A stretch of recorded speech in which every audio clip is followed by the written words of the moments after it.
तो ये पंजाबी का पहला लेसन है 5th स्टैंडर्ड का, साडा देश महान। ये कविता है, ठीक है। तो आपने प्रसंग सहित व्याख्या करनी है।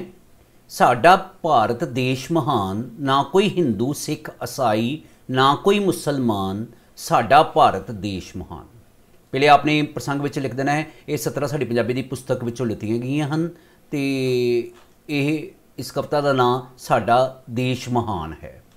इस विच कवि साडे देश महान देश भारत बारे दस रहा है, ठीक है। ऐसे आपने लिख देना।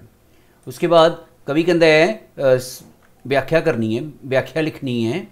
साडा भारत देश महान, ना कोई हिंदू सिख ईसाई ना कोई मुसलमान, साडा भारत देश महान। कवि कहता है कि साडा देश भारत बहुत ही महान है। इत्थे भावें अलग अलग धर्मां दे लोग हिंदू सिख ईसाई अते मुसलमान रहिंदे हन, पर वो सारे मिल जुल के रहिंदे हन, ठीक है। रंग नस्ल ते जात पात धर्म विच ना कोई वख वखेवा, चाहे लोग अलग अलग रंग दे हन, नस्ल दे हन, जात दे हन, ठीक है ना।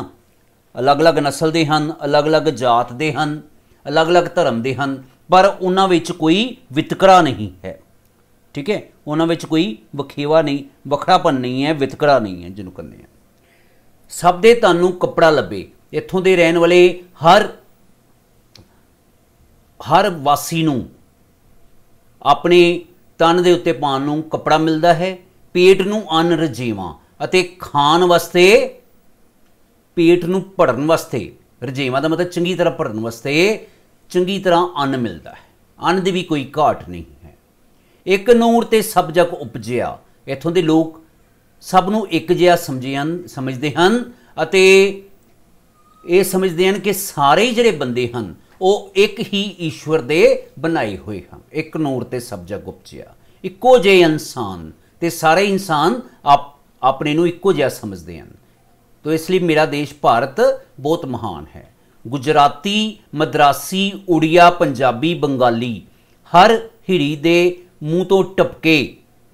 तो चाहे कोई गुजराती है, चाहे मद्रासी है, उड़िया है, पंजाबी है या बंगाली है, हर हिरी नहीं है, ये हर शहरी होना चाहिए। हर हिरी हर शहरी दे मूँह तो टपके देश प्रेम दी लाली। चाहे कोई अलग अलग शहर विच लोग वसते हैं, उन्हां दे मूँह विचों बड़ी प्यारी मतलब उन्हां दी बोली बड़ी प्यारी है। चाहे अलग अलग शहर विच लोग रहिंदे हन, पर उन्हां दी बोली बड़ी प्यारी है। देश प्रेम दी लाली ते वो अपने देश प्रेम दे गीत गाउंदे रहिंदे हन। कोई डोगरा कोई मरहट्ठा, भावें कोई चौहान, भावें कोई डोगरा जाति का होवे, कोई मरहट्ठा होवे, चाहे कोई चौहान होवे, अलग अलग जात पात के लोग आपस विच मिल के रहिंदे हन। उन्हां विच किसी तरह का कोई वितकरा नहीं है। साडा भारत देश महान, ते साडा देश बहुत महान है। भावें वखरे वखरे सूबे, भावें इत्थे अलग अलग तरह के सूबे हन, राज हन, पंजाब हरियाणा वगैरह है, वक्खो वखरी बोली अते वखरे वखरे सूबियां विच वख-वख तरह की बोली बोली जाती है। भारत माँ के पुत सारे, पर सारे ही अपने आप नूं भारत माँ के पुत्र समझते हैं। भारत माँ के पुत सारे हमसाए हमजोली। हमजोली हुंदे हन बचपन के मित्र ते हमसाए हुंदे हन गुआंढी। सारे गुआंढियां वाकूं अते बचपन के मित्रां वाकूं रहिंदे हन। हर कोई एक दूजे उत्ते घो घुमावे जान, हर कोई एक दूजे वास्ते अपनी जान कुर्बान करने लई भी तैयार रहिंदा है। घो घुमावे जान, जान कुर्बान करने लई भी तैयार रहिंदा है। साडा भारत देश, साडा देश बड़ा महान है। ना कोई हिंदू सिख ईसाई ना कोई मुसलमान, इत्थे ना ही कोई हिंदू है, ना ही कोई सिख है, ना ही कोई ईसाई है, ना ही कोई मुसलमान है। चाहे अलग अलग धर्मां दे लोग रहिंदे हन, पर सारे मिलजुल के रहिंदे हन। मेरा देश बहुत महान है। एक तो आपने ये करना है। उसके बाद ये जो शब्दार्थ दिए हुए हैं ये आपने याद करने हैं। नस्ल का मतलब कुल, कुल, ठीक है, बस एक ही याद करना है, तीन नहीं। रजेवा रज, पूरा रजिया होया जिन्होंने कहते हैं। तृप्ति भी लिख सकते, रज भी लिख। उपजिया पैदा होया। टपके चूमी, ठीक है, मतलब मूँह विचों टपके चंगी बोली टपकती है चों में। हमसाए गुआंढी को घुमावे सदके कुर्बान होवे लिख दो। को दा मतलब कुर्बान होवे। हमजोली बचपन दे मित्र। ठीक है। अच्छा, अब मैंने एक चीज़ आपको और बतानी है। मान लो ये जो पहला है आपने मतलब ये देखा है फर्स्ट वाला, ये जो पैरा दिया वो है।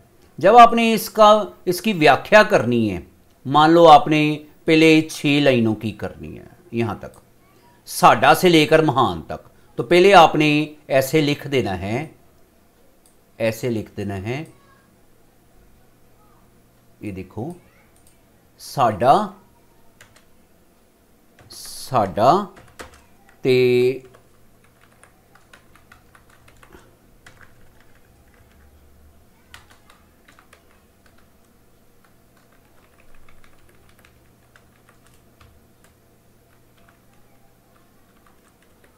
महान। ठीक है। फिर इस तो बाद इत्थे लिख देना है प्रसंग, अगे प्रसंग लिख देना है। ठीक है। फिर जो प्रसंग खत्म हो जाएगा तो तुसी लिखना है व्याख्या। प्रसंग में यही लिखना है कि ये कविता साडी पंजाबी की पुस्तक में लिखी गई है। इस कविता का नाम, ये काव टोटला साडी पंजाबी पुस्तक लिखा गया है। इस कविता का नाम साडा देश महान है, कवि इस विच साडे देश बारे दस रहा है। व्याख्या आपने वही लिख देनी है कि कवि इस विच की कवि कह रहा है कि साडा देश बड़ा महान है, जो भी इसके बारे में है। तो साडा तो लैके महान तक पहले लिख दिया, फिर उसके बाद गुजराती तो लैके महान तक लिख दिया। यहाँ पे यहाँ गुजराती या महान दूसरा पैरा कर लिया। इस तरीके से आपने करना है। ठीक है।